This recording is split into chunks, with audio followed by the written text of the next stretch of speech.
যে আমরা যেই শাসকদেরকে দোষারোপ করি, সৌদি আরব কিন্তু মূল টার্গেট বানাইছি যে এর দোষ, এ কেন এটা করে না। তবে জেনে নেন, জি জেনে নেন, যদি তাকে আপনি সাপোর্ট করেন, যদি তাকে বলেন, ওয়াদা করেন যে আমরা থাকবো আপনার পাশে, যদি ওই যে কি বলে ইন্দোনেশিয়া, মালয়েশিয়া, তারা সব মুসলিম রাষ্ট্র যদি সৌদি আরবকে দায়িত্ব দেয় যে আপনি যান, আমরা সাথে আছি, আমরা মুনাফিক করব না, তারপর দেখেন রেজাল্টটা কি না। আপনাকে আল্লাহর সাথে তওবা করতে হবে, আল্লাহ তুমি আমাদের উপরে এই বিপদ চাপিয়ে দিও না। আল্লাহ কিন্তু সবাইকে ধরবে, ভুলে যায় না আপনি আমি যদি তওবা না করি তাহলে এই বিপদ কিন্তু আমাদের উপরে আসবে। আমি যে জিনিসটা আপনাকে ইঙ্গিত করে দিতে চাই, বাংলাদেশের চাইতে পবিত্রতার দিক থেকে কি ফিলিস্তিন পবিত্র না? আল্লাহর কাছে সম্মানিত না? যেই জায়গা সম্পর্কে আল্লাহ কোরআন নাজিল করে দিয়েছেন, কোরআন, অসংখ্য নবীর জন্মস্থান সেখানে, অসংখ্য নবীর সমাধি স্থান সেখানে, এবং আল্লাহ বলেছেন সেটা হচ্ছে বরকতের জায়গা। যে সুবহানাল্লাযী আসরা বিআবদিহি লাইলাম মিনাল মাসজিদিল হারামি ইলা মাসজিদিল আকসাল্লাযী বারাকনা হাওলাহু। আল্লাহ বলেছেন আমি যেই জায়গার চারপাশে বরকত দিয়ে ঘিরে দিয়েছি। যে রাষ্ট্র সম্পর্কে আল্লাহ কোরআনের আয়াত নাজিল করে দিয়েছেন, তাহলে সেই রাষ্ট্রের চাইতে কি আল্লাহর কাছে বাংলার জমিন বেশি মূল্য? কিন্তু আল্লাহ সুবহানাহু ওয়া তাআলার নীতি দেখেন, সেখানে বসে যারা পাপ করে, এটা আমরা বারংবার বলতেছি, আল্লাহ কেন ইহুদিদেরকে এতটা শক্তি দিলেন যে তারা মুসলিমদের উপরে চড়াও হয়? আমাদের উপর তো আমার রব রয়েছে, তাহলে আমাদের রব কিন্তু তিনি দেখতে পাচ্ছেন না? আমাদের রব তো দেখতে পাচ্ছেন। তার মানে আল্লাহ সুবহানাহু ওয়া তাআলা এই ফিলিস্তিনিদের উপর থেকে এই ইহুদিদের হাতকে কেন গুটিয়ে নিচ্ছেন না? তার মানে তাহলে বুঝতে হবে যে আমাদের মধ্যে সমস্যা আছে। কি আছে? আমাদের মধ্যে সমস্যা আছে। আজকে আমরা মুসলিমরা যদি আল্লাহর বান্দা হইতে পারতাম, তাহলে আল্লাহ আমাদের জন্য এই কুত্তাদের জন্য ছেড়ে দিতেন না, এরা আমাদেরকে ভক্ষণ করবে এর জন্য আমাদেরকে ছেড়ে দিতেন না। কিন্তু আল্লাহ সুবহানাহু ওয়া তাআলার বান্দা হয়তো আমরা হইতে পারিনি, যার ফলে আজকে আমাদের উপরে বিপদ চলে আসলে আমাদের দোয়া আল্লাহ পর্যন্ত যাচ্ছে না, কারণ আমরা এটাকে একটা বাধা দিয়ে রেখেছি। আমাদের হারাম খাওয়ার মাধ্যমে, আমাদের হারাম রিলেশনের মাধ্যমে, আমাদের পাপের মাধ্যমে, এটা আমাদের অন্তরের ভিতরে খারাপই আছে। এটা আমরা হলফ করে বলতে পারি। বাংলার জমিনের যত মানুষ আছে আপনি এক মাঠে দাঁড় করান, আপনি যদি ভোট চান না, যে কারা আছো ইসলাম চাও, দেখবেন অধিকাংশ হাত উঠবে না। বাংলার মানুষের মধ্যে অধিকাংশ মানুষ ইসলাম চায় না, বরং তারা যারা ইসলাম চায় না তারা বুক ফুলিয়ে কথা বলে। মহিলা ডাইরেক্ট বলে যে আমি হিজাব পরবো না, পোশাক পরবো, তোর বাবার কি। এটা বাংলার জমিনে ঘটে। আপনি ইসলামের কি কচুরা করে ফেলবেন? আপনি কি উল্টে ফেলবেন ইহুদিদের? যেখানে আপনার জমিনে, যেখানে আপনি ক্ষমতাবান, 90% মানুষ আপনার জায়গায় নাস্তিকরা বলে কথা বলে, সে মহিলা এসে বলে যে আমি পোশাক পরবো না, উলঙ্গ হয়ে থাকবো, তোমার কি? সেই জায়গায় আপনি মানববন্ধন করবেন ওই আপনি ইহুদিদেরকে ঠেকানোর জন্য, অথচ আপনি আপনার বাধ্যতার সাথেই পারেন না। এজন্য আপনি আজকে আপনার এরিয়াতে ক্ষমতা দেখান, আগে এরিয়াটা ঠিক করেন, আগে বাংলাদেশকে ঠিক করেন, বাংলাদেশে মুজাহিদ তৈরি করেন, তারপরে আপনি অন্যের রাষ্ট্রের দিকে তাকাবেন।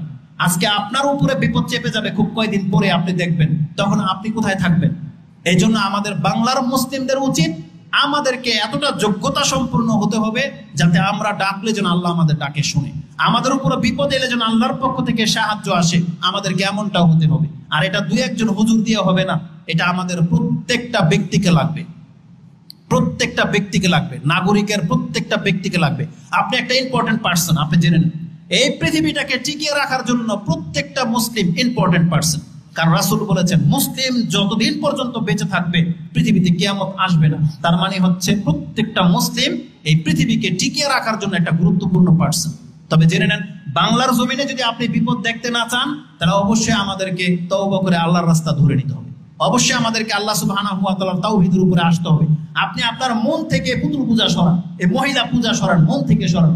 আমরা আমাদের শেখদেরকে জিজ্ঞেস করি পার্সোনাল পেলে, যে শেখ বহু প্রশ্ন তো আমাদের কাছে আসে, এই যে নারী নেতৃত্ব, আব্দুর রাজ্জাক বিন ইউসুফ হাফিজাহুল্লাহ তার বক্তব্য অনেক হাইলাইট হয়, সেজন্য তারটা বেশি প্রচার হয় জানেন। কিন্তু আপনারা যারা সাক্ষী আছেন, যারা আমার বক্তব্যে যাদের কান পর্যন্ত যায়, আপনি বলেন তো দেখি এই মেম্বরে নারী নেতৃত্বের ব্যাপারে আমার চাইতে বড় ভূমিকা, বড় বক্তব্য কে দিয়েছে? একজনের নাম বলেন, বাস একজনের নাম বলেন। কোন শেখ আছে যে মেম্বরের মধ্যে দাঁড়িয়ে মহিলা নেতৃত্ব জায়েজ নাই, আইবি, শিয়া, এই কথাগুলো আমার চাইতে বেশি কে বলেছে বলেন? কিন্তু আমরা তো ছোট মানুষ, ওগুলো তো হাইলাইট হয় না, প্রকাশন, আমরা ওটাকে চাইও না। কিন্তু আমি আমার দায়িত্ব থেকে বলছি, দায়িত্ব থেকে। তো আমাদের শেখদেরকে জিজ্ঞেস করেছি যে এই যে নারী নেতৃত্ব আছে, তা আমাদের কি আল্লাহর কাছে জবাব দিতে হবে না? তখন শেখদের অ্যান্সার কি জানেন? দুইজনের নাম বললাম না আমি। তারা বলেছেন, আমরা আল্লাহর কাছে হয়তো এতটাই বলবো যে আল্লাহ আমাদের এই জাতি মহিলাকে পছন্দ করেছে, আমাদের এই জাতি পছন্দ করে। আমরা কোনোদিন বলি নাই যে মহিলাকে ভোট দাও, মহিলাকে নেত্রী বানাও, কিন্তু আমাদের এই জাতি এই মহিলাকে পছন্দ করেছে। তখন দেখলাম যে হ্যাঁ, যদি কথাটা ওই রকমই গ্রহণযোগ্য হয়ে যায়, যেমন নূহ আলাইহিস সালাম তিনি বলেছিলেন, ইন্নী দাউতু কওমি লাইলা ওয়া নাহারা ফালাম ইয়াজিদহুম দুআই ইল্লা ফিরারা। নূহ আলাইহিস সালাম বলেছিল, আল্লাহ আমার জাতিকে রাত দিন আমরা কোরআন হাদিসের দিকে ডেকেছি, তারা কথা তো শুনেই নাই, আর উল্টা পথ ধরেছে। আজকে আমাদের বাংলার জমিনের মানুষের চরিত্র হয়ে গেছে এমন, সালাফি আলেমরা তাদেরকে যে কোনো মাসলা দিয়ে ডাকুক না কেন, তারা বিভিন্ন খোরাফতের দিকেই ঝুঁকে। অধিকাংশ মানুষ, আপনারা অধিকাংশরাই সালাফি আলেমদেরকে হক জানার পরেও আপনারা বিভিন্ন আলেমদের উদ্ধৃতি দেন, যাদেরকে আমরা বেদাতি মনে করি, যাদেরকে আমরা মাযহাবী মনে করি, যারা ওই গণতন্ত্রে বিশ্বাসী। এমন এমন আলেমদের বক্তব্য শুনে আপনারা ধোঁকা খেয়ে যান। কেন আপনাদের বিবেকের মধ্যে এই কথাটা আসে না যে যে আলেমদেরকে আমরা কোরআন সুন্নাহর উপরে হচ্ছি, তাহলে তাদের সাথেই থাকি, তাদেরকে শক্তিশালী করি, তাদের পথ ধরি? কিন্তু আপনারা তাদের পথে আসেন না বিদায় তারাও জোরালো ভূমিকা পালন করতে পারতেছে না।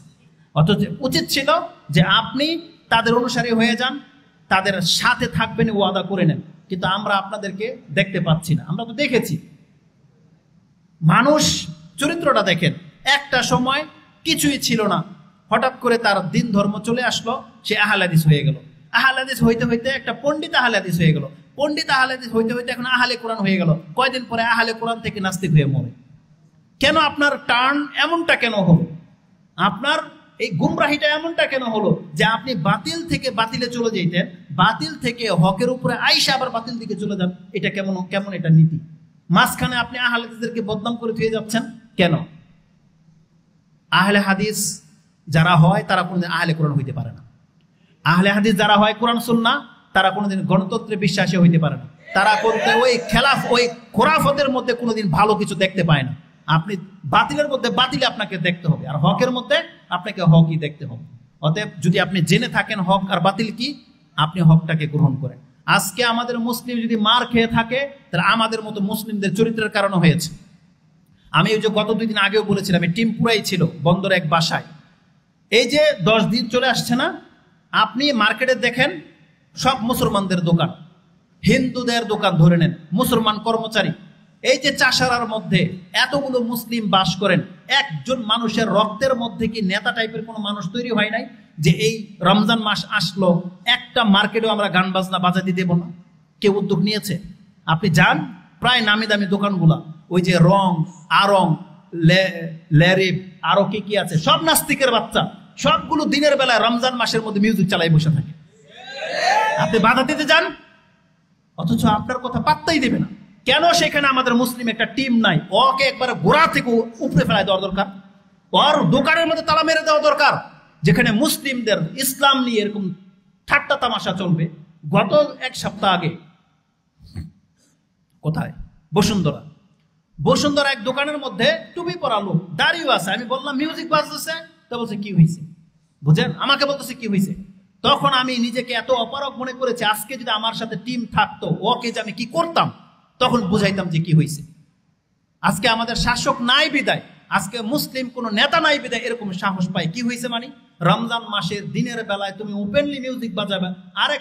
আরো বড় বেয়াদবি করেছে, একটা জুতার দোকানে ঢুকেছি, ও মিউজিক বাজিয়েছে। আমি বলাতে ও রাগ, মানে আমি অনেক রেগে গেছিলাম, অনেক জোরে কথা বলাতেও মিউজিকটা বন্ধ তো করেছে। যখন আমি ওর জুতা নেই বেরিয়ে চলে আসছি, ও মিউজিক বাজাইছে তো বাজাইছে, আরো সাউন্ড বাড়িয়ে দিচ্ছে, বুঝেন? রমজান মাস। কিন্তু আমার যদি টিম থাকতো, আপনারা যদি সেদিন থাকতেন, যদি আহলে হাদিসের একটা ভূমিকা যদি থাকতো, ওরা কথাটা বলার আগে 10 বার ভাবতো, বা একজন আহলে হাদিস কোনো লোক কোনো জায়গায় দাঁড়াবে, ও বেয়াদবি করবে দূরের কথা, ওকে 10 বার ভাবতে হতো যে এরপরে কি হতে যাচ্ছে, এটা ভাবতো। কিন্তু কিছুই হয় না। তো আমাদের সমাজে ইসলামের যা কিছু করা হচ্ছে, রাসূলুল্লাহ সাল্লাল্লাহু আলাইহি ওয়াসাল্লাম নিয়ে ব্যঙ্গ করা হয়, তারা আমরা পুলিশের কাছে বিচার চাই। আমার দুঃখ হয়, আল্লাহ তো সাক্ষী আছে, এটা আমি নির্দ্বিধায় বলতে পারি, বন্দর এরিয়ার মধ্যে বা নারায়ণগঞ্জের এরিয়াতে আমি মাহমুদ যদি জানি যে কোনো ব্যক্তি এরকম করেছে, মানে রাসূলুল্লাহ সাল্লাল্লাহু আলাইহি ওয়াসাল্লামকে গালি দিয়েছে, আর ওকে আমি চিনি, আমার ক্ষমতা থাকলে ওর আমি বাঁচতে দিব না। এবং ওকে খুঁজে বের করতে কি সময় লাগবে? কারণ আপনার এলাকার না, আপনার পাশের বাড়ির না, আপনি কেন আমাদেরকে ডাকলেন না? কেন ওকে রাস্তার মধ্যে নামায়া তখন উচিত শিক্ষা কেন দেওয়া হলো না? বনশ্রীর কে যেন এটা করেছে আফতাবনগরের, আবার একে অনেকে স্ট্যাটাসও দিয়েছে। কেন আফতাবনগরের মুসলমান কি সব কি যার সন্তান? এগুলো কি সব ইহুদির বাচ্চা না মুসলমানের বাচ্চা? তারা সাথে সাথে কেন অ্যাকশনে আসলো না? আজকে এইভাবেই তো সাহস পায়। এই জন্য আমরা, তারা বলবে মৌলবাদী, তারা বলবে অমুক তুমুক কোনো কিছু। কেন আপনি কি মুসলমানের সন্তান না? এটা কি কোনো মাযহাবের কথা? এটা কি কোনো আহলে হাদিসের কথা? নাকি এটা কোরআন সুন্নাহর কথা? তার মানে কোরআন সুন্নাহ আপনার লঙ্ঘন করা হচ্ছে। কেন হানাফিরা এখন কোথায়, যারা আহলে হাদিসের মাহফিল বন্ধ করে দেয়? তোমার বড় বড় হুজুরগুলো এখন কোথায়, যে নারায়ণগঞ্জের প্রত্যেকটা দোকানে যে মিউজিক বাজে? তোমার বড় মসজিদের ইমাম কোথায়? তারা এগুলো চোখে দেখে না? এগুলো বন্ধ করতে পারে না? আপনি আসতেন ফিলিস্তিনের সাহায্যের জন্য মানববন্ধন করতে, কেন ঢোকেন সব দাড়ি টুপিওয়ালারা ঢোকেন, প্রত্যেকটা দোকানে ঢোকেন, যদি মিউজিক বাজবে তোর দোকান শুধু উৎখাত করে ফেলবো? কেন করেন না? কেন? প্রতিবাদী না হলে কে দেশের মধ্যে কোনো কিছু বিপ্লব ঘটবে? তাহলে বিপ্লব সবাই নিয়ে আসতে পারেন, কিন্তু আপনারা কোথায়? এই জন্য অবশ্যই নেতৃস্থানীয় ব্যক্তিদের সাথে আমাদের এক হইতে হবে, মুসলিম টিম এক হইতে হবে, অবশ্যই দাড়ি টুপিওয়ালাদেরকে এক হইতে হবে, অন্তত এইসব ক্ষেত্রে। কিন্তু আমাদের সাথে কি চাল চালে জানেন? ওই ব্যানারে ডাকে, যে ওই জামাত ইসলামের ব্যানার নিয়ে দাঁড়াবে, ওই যে হাত পাখাওয়ালার, এরা দলের নাম কি? চরমনাই তো পীরের নাম, এর দলের ইসলামী আন্দোলন শাসনতন্ত্র, ওই ব্যানার নিয়ে দাঁড়াবে। এখন উনি দাঁড়ায় আমাদেরকে ডাকে, আসেন আমাদের সাথে আসেন, যাতে কয়দিন পরে বলতে পারে সবাই এগুলো সব চরমনাই। বুঝেন না? আমরা বাতিলের সাথে যাব, নাকি তাদেরকে বলবো আপনারা যখন জানেন যে আমরা কোরআন সুন্নাহ অনুসারী, তারা আমাদের সাথে আসেন? আমাদের সাথে আর আসবেন। তারা তাদের জায়গাতে থেকে তখন বলে আমাদেরকে ডাকে যে আসেন, আর আমরা না গেলে ওই যে জামাত ইসলামের লোক কিছু আছে, আমি নাম বলতে চাচ্ছি না, বা আমরা ওই দলের নামও নিতে চাচ্ছি না, কারণ এরা সব সময় সুবিধা জায়গা থেকে কথা বলে, আমাদেরকে বলে যে আসেন। আর আমরা যদি তাদের কাছে না যাই, তখন বলে এরা শুধু ওই যে ইউটিউবে বক্তব্য, এসির নিচে বসে বসে শুধু বক্তব্য দেয়, আর কোনো কাজ করে না। আমরা তোমাদের বাতিল কাজে অংশ নেব। কোরআনে সূরা আলে ইমরানে আল্লাহ সুবহানাহু ওয়া তাআলা, সম্ভবত আমি তার হাফেজ না, কিন্তু কিছু কিছু কথা মনে পড়ে যায়, ৭৯ এবং ৮০-তে আপনি দেখবেন আল্লাহ বলতেছেন, ইহুদি নাসারারা বলে যে আমাদের নবীর আল্লাহর পুত্র এবং আমরা তার ইবাদত করি। আল্লাহ বলতেছেন এটা কি করে হতে পারে? যে আল্লাহ নবীদেরকে দিয়ে তোমাদেরকে হেদায়েত করলেন, আল্লাহ হেদায়েত করার পরে আবার তোমাদেরকে কুফরির আদেশ করবেন? এটা কি হইতে পারে? আল্লাহ বলতেছেন আল্লাহ তোমাকে হেদায়েত করলো, আবার আল্লাহ তোমাকে দিয়ে কুফরি কাজ করাবে? তার মানে আল্লাহ কোনোদিন আমাদেরকে গর্হিত কাজের আদেশ করে না। আমি তো তোমাদেরকে দল ছেড়ে দিয়েই তো কোরআন সুন্নাহকে গ্রহণ করলাম, এখন কোরআন সুন্নাহ গ্রহণ করার পরে আবার আমি তোমাদের কাছে অংশ নেব? এইটা হইতে হবে প্রত্যেকটা কোরআন সুন্নাহ অনুসারীর মন্তব্য, যে আপনি তো কোরআন হাদিস গ্রহণ করেছেন, ওই সমস্ত মাযহাব বাতিল দলকে প্রত্যাখ্যান করে বুঝে শুনে আপনি এসে আবার তাদের সাপোর্টে কেন কথা বলেন? এসে আবার তাদের দলে আপনি কেন আমাদেরকে ডাকেন? এটা মোটেও সমীচীন নয়। অতএব আমি আমাদের মুসলিম ভাইদেরকে বলতেছি, আপনি আপনার দায়িত্ব কর্তব্য বোধ সম্পর্কে সচেতন হন। আপনি ফিলিস্তিনের মুসলিমকে বাঁচাতে হইলে আপনি আপনার নিজের ইসলামটাকে আগে বাঁচান, আল্লাহ আপনাকে আমাকে শক্তিশালী করবে ইনশাআল্লাহ, শক্তিশালী করবে। আল্লাহ আমাদেরকে অন্যান্য বিপদগ্রস্ত মুসলিমদের মতো করে নাই। আজকে যেমনটা জেনেছেন যে ফিলিস্তিনে, ইন্ডিয়াতে প্রায় প্রায় রাষ্ট্র এরকম হয়, চায়নাতে হয়, আজকে মিডিয়াতে কিছু প্রকাশ পায় বিদায় আপনি মায়া কান্না দেখাচ্ছেন বা কিছু, কিন্তু আল্লাহ সুবহানাহু ওয়া তাআলা তিনি উপর থেকে সবকিছু দেখতে পান। এই পৃথিবীর ইতিহাস থেকে আজও পর্যন্ত মুসলিমদের উপরে কত ভাবে নির্যাতন করা হচ্ছে, আল্লাহ স্পষ্ট ভাষায় বলে দিয়েছেন, মুসলিমদের যদি প্রধান কোনো শত্রু পৃথিবীতে থেকে থাকে তাহলে কে? ইহুদি। ইহুদি ওয়াল্লাযিনা আশরাকু, আর যারা আল্লাহর সাথে শিরিক করে। আমি আগে ভাবতাম যে হিন্দুরা, কিন্তু দেখলাম যে না, হিন্দুরা তো মুশরিক না, হিন্দুরা তো কাফের। কিন্তু আল্লাহ বলেছেন যারা আল্লাহর সাথে শিরিক করে, মুসলমান ঘরের সন্তান মুসলিম রাষ্ট্রে বসবাস করবে, যারা আল্লাহর সাথে শিরিক করে এরাও আপনার শত্রু, জেনেন। শুধু হিন্দু না, এরাও আপনার শত্রু। এই জন্য দেখেন যত কবর মাজার পূজারী আছে সব দেখবেন কোরআন সুন্নাহর খেলাফ, তারা আপনার বিপক্ষে পদক্ষেপ নেয়। তা আল্লাহর এই কথাটাকে আপনি ভুলে যায় না, যাদেরকেই দেখবেন শিরিক করতে, তা এই শিরিক যে কত বড় মাথা ব্যথার কারণ, একটা এটা বড় জুলুম, আর আল্লাহ উল্লেখ করে দিয়েলেন যে যেই ব্যক্তি শিরিক করে সে শুধু বড় অপরাধী না, সে কিন্তু তোমার প্রকাশ্য শত্রু, তুমি সাবধান থেকো। যারা এই কবর মাজার নিয়ে ব্যস্ত, যারা কবর মাজারে সেজদা করে, যারা ওই তাবিজ কবজ নিয়ে ঝুলে আছে, যারা ওই গায়েবের খবর দাবি করে, তারা প্রত্যেকে যেমন বড় অপরাধী, কিন্তু আপনাকে ইঙ্গিতে বলে দিয়েছে এর কাছ থেকে সাবধান থেকো, এই কিন্তু তোমার প্রকাশ্য শত্রু। এ কোনোদিন তোমার কল্যাণ চায় না। এ হয় তোমার জানের শত্রু, তোমার মালের শত্রু, তোমার সম্মানের শত্রু। এগুলো ক্ষতি করবেই করবে প্রত্যেকটা মুশরিক। যেমন ইহুদিরা পশ্চিম দিক থেকে মুসলিমদেরকে ক্ষতি করতেছে, আর আমাদের দিকে মুশরিকরা রয়েছে পূর্ব দিকে, এবং এই পূর্ব দিকেই সবচেয়ে বড় মুশরিক বা সবচেয়ে বড় কাফের পয়দা হবে, সেটা হচ্ছে দাজ্জাল, যেটা মুসলিমদেরকে এই দিক থেকে খেয়ে ফেলবে। তো প্রথম কথা হলো, আল্লাহ বলেছেন আমাদেরকে মুসলিমদের সবচেয়ে বড় শত্রু হচ্ছে ইহুদি এবং ইহুদি এবং মুশরিক। তো এই ইহুদিরা নবীদেরকে পর্যন্ত হত্যা করত। আমরা বলেছি ইহুদিদের নিকৃষ্টতার সম্পর্কে, যারা তাদের নবীদের সাথে বেয়াদবি করত, যারা আল্লাহকে গালি দিয়েছে, যারা বলতো ইয়াদুল্লাহি মাগলুলা, আল্লাহর দুই হাত সংকীর্ণ। যে ইহুদিরা বলেছিল যে আল্লাহু ফকিরুন, আল্লাহ হচ্ছেন ফকির। কি মনে করেন? তাহলে যে জাতি আল্লাহকে গালি দিতে পারে, যে জাতি তাদের নবীদেরকে হত্যা করতে পারে, সেই জাতি আপনাকে আমাকে ছেড়ে দিবে? তাহলে ওই দুই একটা শুধু স্ট্যাটাস দিয়ে মানববন্ধন করে কোনো কাজ হবে না।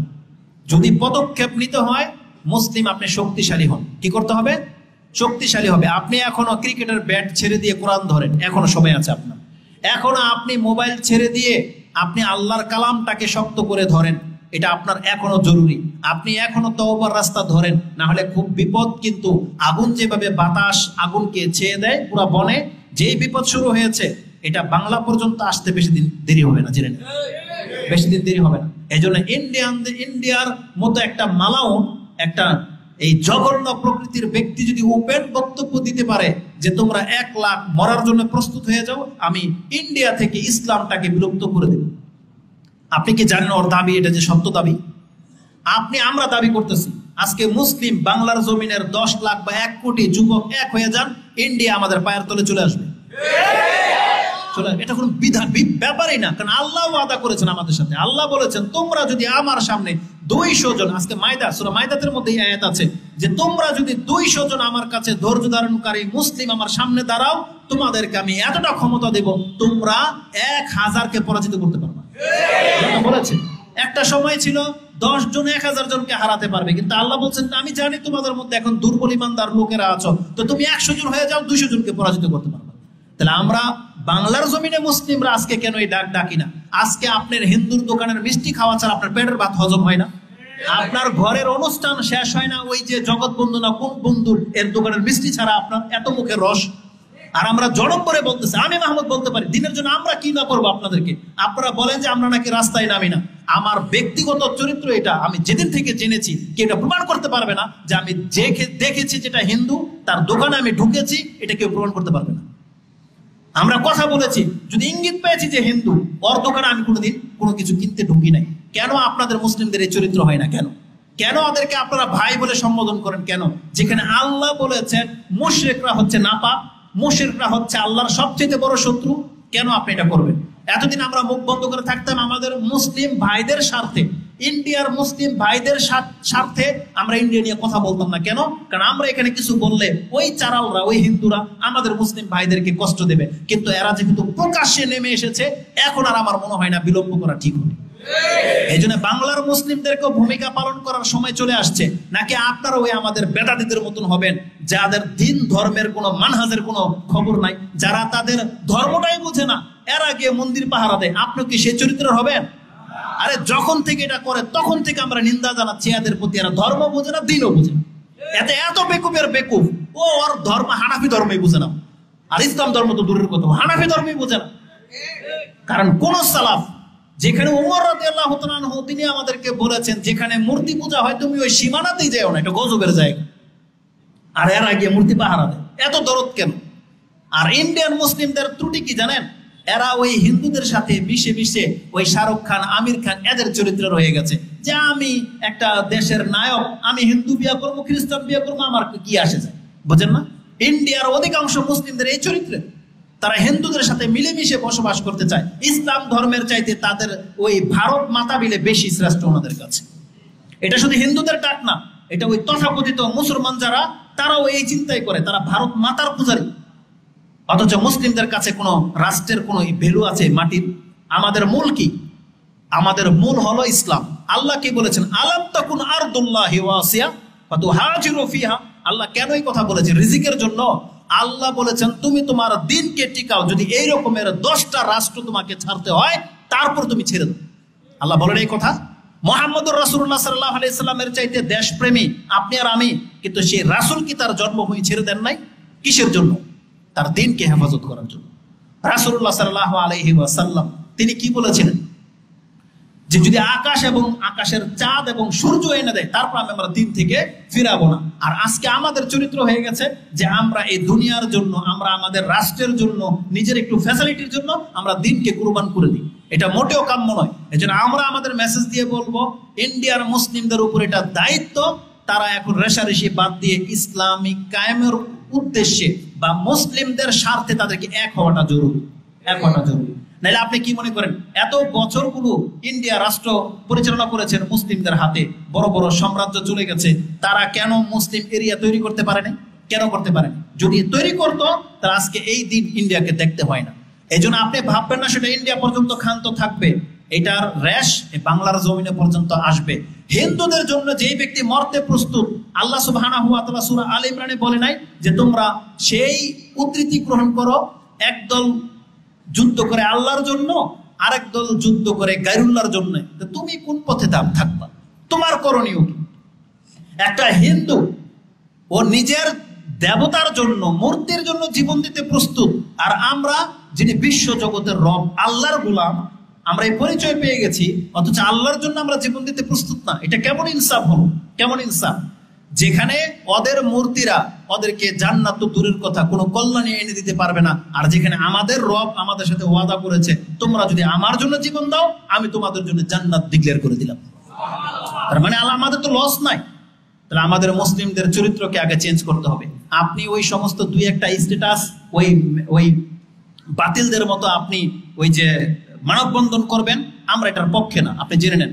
আমি এই বক্তব্য করার ফলে আমাকে এক মসজিদ থেকে বলা হয়েছে খুতবাতে আসা লাগবে না, আমি যাই না সেখানে। এই যে ছাত্র আন্দোলন গেল, আমাদের ভাষাগুলো হয়তো ভুলে গেছেন, কিন্তু আপনারা অনেকেই বাহাবা ওনারা নিচ্ছেন বা দিচ্ছেন, কিন্তু এই যে বাংলার জমিনে যা ঘটতেছে, যা ঘটবে, এটা রেশ কোন পর্যন্ত যায়, এটা দায়ভার কিন্তু আপনারা। কারণ আমরা আগেও বলেছি, এখনো বলি, এগুলো ইসলামিক থিওরি না। অবশ্যই আপনাকে কোরআন সুন্নাহ মেনে চলতে হবে, ইসলামিক থিওরি অনুযায়ী জীবনযাপন করতে হবে। কেউ আপনার কথা শুনুক আর না শুনুক, আপনাকে কিন্তু মানহাজের উপরে থাকতে হবে। এই জন্য আমাদের বড়রা যেটা বলবে আপনারা সেটা করার চেষ্টা করেন। দুই একজন কি সিদ্ধান্ত নিলেন এটার উপরে আমরা আপনাদের ফিরিয়ে নেই। তাহলে আমাদের সাথে কে কত বেয়াদবি করে এটা আপনি এখানে আজ করতেই পারেন, কিন্তু আমরা কোনোদিন আপনাদের কাছে আইসা মায়া কান্না করি নাই যে আমাদের সাথে এটা হয়েছে সেটা হয়েছে। ইনশাআল্লাহুল আজিজ হকের ব্যাপার যখন আসবে তখন আমরা ইনশাআল্লাহ মাঠে থাকবো, আপনারা থাকেন আর না থাকে এটা জেনে নেন। আল্লাহ যেন আমাদেরকে তৌফিক দান করেন ইনশাআল্লাহ, এবং আমরা আপনাদের জন্য দোয়া করি আল্লাহ এই ভাইদেরকে আমাদের সাথে থাকার তৌফিক দান করেন, আমিন। আজকের বক্তব্যের মূল বিষয় যেটা ছিল যে রাসূলুল্লাহ সাল্লাল্লাহু আলাইহি ওয়াসাল্লাম তিনি 10 রাত অনেক মেহনত করতেন। রাসূলুল্লাহ সাল্লাল্লাহু আলাইহি ওয়াসাল্লাম তিনি শুধু একাই মেহনত করতেন না, অন্যান্য সাহাবা একরামদের মধ্যে আমরা পাচ্ছি, তার মধ্যে আবু বকর রাদিয়াল্লাহু তাআলা আনহু, তার সম্পর্কেও। আচ্ছা এখানে কথা বলেন না। রাসূলুল্লাহ সাল্লাল্লাহু আলাইহি ওয়াসাল্লাম যেমন এই 10 রাত্রকে গুরুত্ব দিতেন, তেমনি আবু বকর রাদিয়াল্লাহু তাআলা আনহুর জীবনী থেকেও পাওয়া যায় তার সম্পর্কে একটা আসার আপনি পেয়ে যাবেন। তিরমিজিতে রয়েছে 794। তিরমিজিতে কানা আবু বকর রাদিয়াল্লাহু তাআলা আনহু ইউসাল্লি ফিল 20 মিন রমাদান কাসালাতিহি ফি সালাতিহি সাইরা সানা ফাইজা দাখালাল আশরু ইজতাহাদা। আবু বকর রাদিয়াল্লাহু তাআলা আনহু তিনি রমজানের 20 রাত পর্যন্ত ওইভাবে সালাত আদায় করতেন যেভাবে তিনি সারা বছর আদায় করতেন। কিভাবে? মানে সারা বছর আবু বকর রাদিয়াল্লাহু তাআলা আনহু যেভাবে রাতের নামাজ পড়তেন তিনি রমজানের 20 দিন পর্যন্ত ওই একইভাবে নামাজ আদায় করতেন। হাদিসটি রয়েছে তিরমিজিতে 794 নাম্বার হাদিস। এখানে একটা মজার একটা ইঙ্গিত দিয়ে দিই, কারণ আমরা যদিও ছোট কিছু কিছু জিনিস দেখতে পাই যেটা হয়তো আপনি ফিল করেন না। এই যে আমাদের যে মুসলিম ভাইয়েরা যারা তাহাজ্জুদ আর তারাবিকে পৃথক করে আপনাদেরকে বুঝায় যে তারাবি আলাদা তাহাজ্জুদ আলাদা, এদের চোখে কি এগুলো পড়ে না? আবু বকর রাদিয়াল্লাহু তাআলা আনহু তিনি রমজানের 20 দিন পর্যন্ত ওইভাবে রাতের নামাজ পড়তেন যেইভাবে তিনি সারা বছর নামাজ পড়তেন। তাহলে আবু বকর রাদিয়াল্লাহু তাআলা আনহু কি সারা বছর তারাবি আর তাহাজ্জুদ আলাদা পড়তেন? তাহলে যেহেতু আপনি নিজেই বলতেছেন যে রমজান মাসের পরে আর তারাবি নাই, আর আবু বকর রাদিয়াল্লাহু তাআলা আনহু তাহলে কি করতেন? তখন তারাবি কোথায় পাইতেন? তাহলে ইমাম তিরমিজি হাদিস কোট করেছেন যে আবু বকর রাদিয়াল্লাহু তাআলা আনহু তিনি 20 রাত পর্যন্ত ওইভাবে ইবাদত করতেন যেমনটা তিনি সারা বছর করতেন। তার মানে তাদের কাছে তারাবি তাহাজ্জুদ আলাদা বলে কোনো নামাজ না, যেটা আমরা ভাগ করেছি। এটা আমাদের নির্বুদ্ধিতা। তবে জেনে নেন বাস্তবে এটাই রাতের নামাজ। এটাকে আপনি যেই নাম দিন, এটা আলাদা কোনো নামাজ নয়। তো এটা আবু বকর রাদিয়াল্লাহু তাআলা আনহু। আর বাকি 10 দিন ইজতিহাদা তিনি খুব কঠোর মেহনত করতেন। কি? রাসূলুল্লাহ সাল্লাল্লাহু আলাইহি ওয়াসাল্লামের সাথে তিনিও রাত জেগে থাকতেন। রাসূলুল্লাহ সাল্লাল্লাহু আলাইহি ওয়াসাল্লাম তিনি কিভাবে এই 10 রাত কাটাতেন আগেই বলেছি, ইতিকাফ করে। একটু আগেই সে হাদিস আমাদের খতিব সাহেব তিনি উল্লেখ করেছেন, আমি আর সেদিকে যেতে চাচ্ছি না। এই 10 রাত্রের মর্যাদা সম্পর্কে আমি আপনার কাছে তুলে ধরেছি। আপনি এখন মেহনত করবেন, কিভাবে করবেন সেটা আপনি এখতিয়ার করে নেন। রাসূলুল্লাহ সাল্লাল্লাহু আলাইহি ওয়াসাল্লাম সারা রাত জেগে থাকতেন, তিনি তার পরিবারকেও জাগাতেন, এবং এই রাত্রের মধ্যে সবচেয়ে বেশি প্রাধান্যযোগ্য আমল সেটা কি? কিয়ামুল লাইল। সেটা কি? কিয়ামুল লাইল, কদরের রাত্রের নিয়তে। এই ক্ষেত্রে আর সংখ্যা আসবে না। দেখবেন যে কিয়ামুল লাইলের ক্ষেত্রে আর 8 রাকাত আর 20 রাকাতের কোনো কথা আসবে না। সারা রাত আপনাকে সালাত কিয়াম করে কাটানোই উচিত। কারণ রাসূলুল্লাহ সাল্লাল্লাহু আলাইহি ওয়াসাল্লাম তিনি এই রাতগুলোতে লম্বা সময় তিনি সালাত আদায় করতেন, এবং এই মর্মে রাসূলুল্লাহ সাল্লাল্লাহু আলাইহি ওয়াসাল্লাম থেকে স্পষ্ট হাদিস রয়েছে, যেটা ইমাম বুখারী কোট করেছেন, মান কামা লাইলাতুল কদর ঈমানান ওয়া ইহতিসাবান গুফিরা লাহু মা তাকাদ্দামা মিন যামবি। এই হাদিসের মর্মটা কি জানেন? আপনি সারা বছর তাহাজ্জুদ পড়লে আপনার একটা বেনিফিট হলো আপনার গুনাহ মাফ হবে। পারলেন না, শুধু রমজান মাস, শুধু রমজান মাসের তারাবি পড়বেন, আপনার গুনাহ মাফ। আল্লাহ সুবহানাহু ওয়া তাআলা এক রাত্রের মধ্যে এতটা বরকত রেখেছেন যে শুধু এক রাত্র যদি কেউ কদরটা পেয়ে যায় তাহলে তার অতীতের সমস্ত পাপ মাফ। এটা হচ্ছে লাইলাতুল কদর। কবে সেই রাত সেদিকে আমরা যেতে চাচ্ছি না। এই রাত্রের মূল কাজ হচ্ছে ইতিকাফ। যেমন যারা ইতিকাফ করবেন, আজকে মাগরিবের আগে আপনাকে মসজিদে আসতে হবে, এটা হচ্ছে আপনার প্রথম কাজ। তারপরে মসজিদের একটা কর্নারের মধ্যে জায়গা করে নেবেন যেখানে আপনি অবস্থান নেবেন। মসজিদের ভিতরে আপনি অন্যান্য কাজ, মসজিদ টানানো, পর্দা টানানো, এইসব কাজগুলো আপনি করতে পারবেন, কিন্তু আপনার ইতিকাফে চলে যেতে হবে কখন? ফজর নামাজের পর পর। তখন আর কোনো ব্যস্ততা আপনি দেখাইতে পারবেন না, তখন আর কোনো কথাবার্তা চলবে না, আর কোনো ব্যস্ততা দেখাইতে পারবেন না। কারণ রাসূলুল্লাহ সাল্লাল্লাহু আলাইহি সাল্লাম তিনি ইতিকাফে বসতেন, কিন্তু তার ইতিকাফের জায়গাতে তিনি ফজর নামাজের পরে গিয়ে প্রবেশ করতেন, তারপরে আর তিনি বের হতেন না। ওইভাবেই তিনি 10 দিন কাটাতেন। তো এটা হচ্ছে ইতিকাফ সম্পর্কে, আমরা এদিকে তেমন যেতে চাচ্ছি না। আমি শুধু, যেহেতু সময় পার হয়ে চলে যাবে, একটা নুকতা বলে দেই।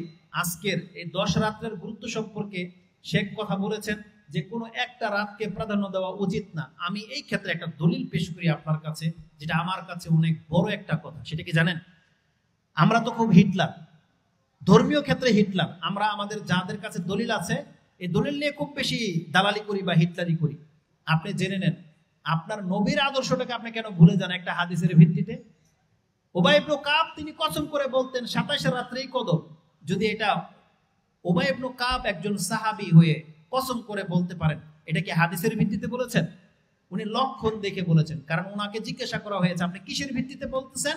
তিনি বলতেছেন আমি লক্ষণ দেখে বলতে পারি। কারণ রাসূল বলেছেন সেই দিনের সূর্যের আলো থাকবে না।